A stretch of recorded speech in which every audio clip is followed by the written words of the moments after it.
पाठ 11 जयपुर की यात्रा। पाठ से पूर्व अपनी अद्भुत भवन निर्माण कला, विशिष्ट संस्कृति और ऐतिहासिक महत्व के लिए विश्व प्रसिद्ध जयपुर शहर वर्तमान राजस्थान की राजधानी है। भारत का पेरिस कहा जाने वाला जयपुर विश्व के प्रमुख पर्यटन स्थलों में अपना शीर्ष स्थान रखता है। एक बार जयपुर शहर को देखने वाला पर्यटक जीवन भर यहाँ की यादों को दिल में संजोए रखता है। विद्यालय में गर्मी की छुट्टियां हो गई थीं। सभी बच्चे कहीं न कहीं घूमने जा रहे थे। खुशी का भी मन जयपुर जाने के लिए मचल रहा था। जब से उसने हवा महल और गुलाबी नगरी जयपुर के बारे में पढ़ा था, तभी से वह जयपुर की यात्रा पर जाना चाहती थी। ऑफिस से पापा के घर आते ही खुशी ने कहा, पापा, हमें जयपुर घुमाने के लिए ले चलिए ना, दिल्ली से ज्यादा दूर भी नहीं है। पापा ने अपनी स्वीकृति देते हुए कहा, ठीक है, कल शनिवार है, हम लोग सुबह ही बस से जयपुर के लिए प्रस्थान करेंगे। इतना सुनते ही माँ बेटी दोनों ने पैकिंग शुरू कर दी। पापा ने अगले दिन की 3 टिकट बुक करा ली। प्रातः 5:30 बजे ही महाराणा प्रताप अंतर्राज्यीय बस अड्डे से बस थी। वे लोग निश्चित समय से पहले ही जाकर बस में बैठ गए।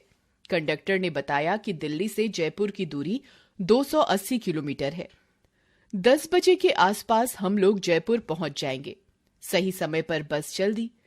खिड़की से बाहर के दृश्यों का आनंद लेते हुए हम लोग कब जयपुर पहुंच गए पता ही नहीं चला।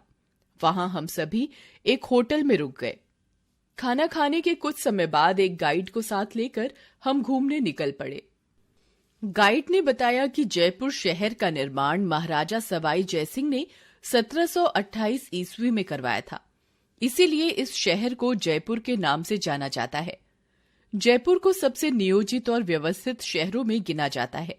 इस शहर के वास्तुकार विद्याधर भट्टाचार्य थे।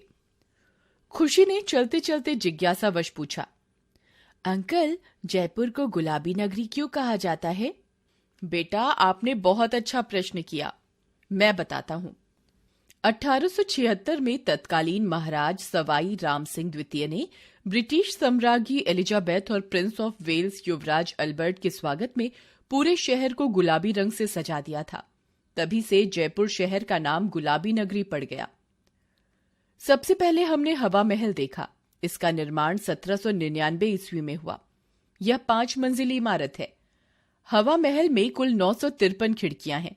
इन खिड़कियों से जब हवा एक खिड़की से दूसरी खिड़की में होकर गुजरती है तो लगता है जैसे पंखा चल रहा हो।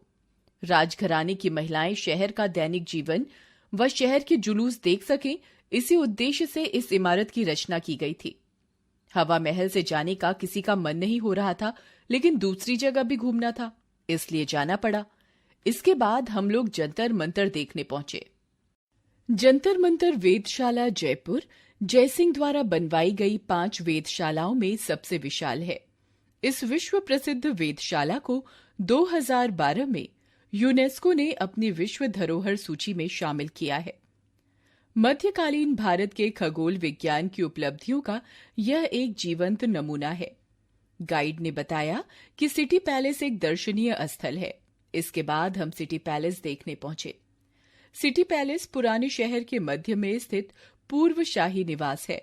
पैलेस में स्थित एक संग्रहालय में हमने राजस्थानी पोशाकों व मुगलों तथा राजपूतों के हथियार का अनमोल संग्रह देखा। इसमें विभिन्न रंगों व आकारों वाली तराशी हुई मूठ की तलवारें भी हैं। घूमते घूमते रात हो चुकी थी, अतः हम अपने होटल की ओर चल पड़े। रास्ते में गाइड ने बताया कि जयपुर शहर में बहुत से पर्यटन स्थल हैं, जिनमें प्रमुख हैं जंतर मंतर, हवा महल, सिटी पैलेस, गोविंद देव जी का मंदिर, श्री लक्ष्मी जगदीश महाराज मंदिर, BM बिरला तारामंडल, आमेर का किला, जयगढ़ दुर्ग आदि। जौहरी बाजार, बापू बाजार, नेहरू बाजार, चौड़ा रास्ता, त्रिपोलिया बाजार और MI रोड यहाँ के प्रमुख बाजार हैं। थके होने के कारण रात में जल्दी ही हमें नींद आ गई। प्रातःकाल स्नान, ध्यान और नाश्ता करने के उपरांत हम घूमने निकले। सबसे पहले हम गोविंद देव जी के मंदिर पहुंचे। यहाँ भगवान कृष्ण का जयपुर का सबसे प्रसिद्ध मंदिर है। बिना शिखर वाले इस मंदिर में वृंदावन से यहाँ लाकर मूर्ति स्थापित की गई है। आमेर महल और जयगढ़ दुर्ग घूमते घूमते हम काफी थक गए। जयपुर के महाराजा जयसिंह ने जयगढ़ में हथियार बनाने का कारखाना बनवाया था। इसे देखकर आधुनिक वैज्ञानिक तक चकित रह जाते हैं। जयपुर के निर्माता सवाई जयसिंह की स्मृतियों की याद दिलाता जयबाण तोप आज भी नगर की सुरक्षा करता प्रतीत होता है। घूमते घूमते शाम हो चुकी थी, अतः हम अपने होटल वापस लौट गए। प्रातःकाल तैयार होकर हम फिर घूमने निकल पड़े। रामनिवास बाग, बीएम बिरला तारामंडल, गलता तीर्थ, मोती डूंगरी और लक्ष्मी नारायण मंदिर के दर्शन कर हम बैराट आए। बैराट में मौर्य, मुगल व राजपूत कालीन स्मृति चिन्ह है। नमक की विशाल सांभर झील, पवित्र देवयानी कुंड, महल और चाकसू स्थित शीतला माता के मंदिर भी हम देखने गए। गाइड ने बताया कि प्रतिवर्ष चैत्र कृष्ण प्रतिपदा अष्टमी को यहाँ मेला लगता है, जिसमें लाखों की संख्या में श्रद्धालु आते हैं। अगले दिन हमें वापस दिल्ली लौटना था, इसलिए हम होटल वापस आ गए। जयपुर के बाजारों की सैर करने की प्रबल इच्छा थी, लेकिन वो पूरी नहीं हो पाई। प्रातःकाल होते ही जयपुर की यादों को दिल में संजोए हम दिल्ली के लिए प्रस्थान कर गए।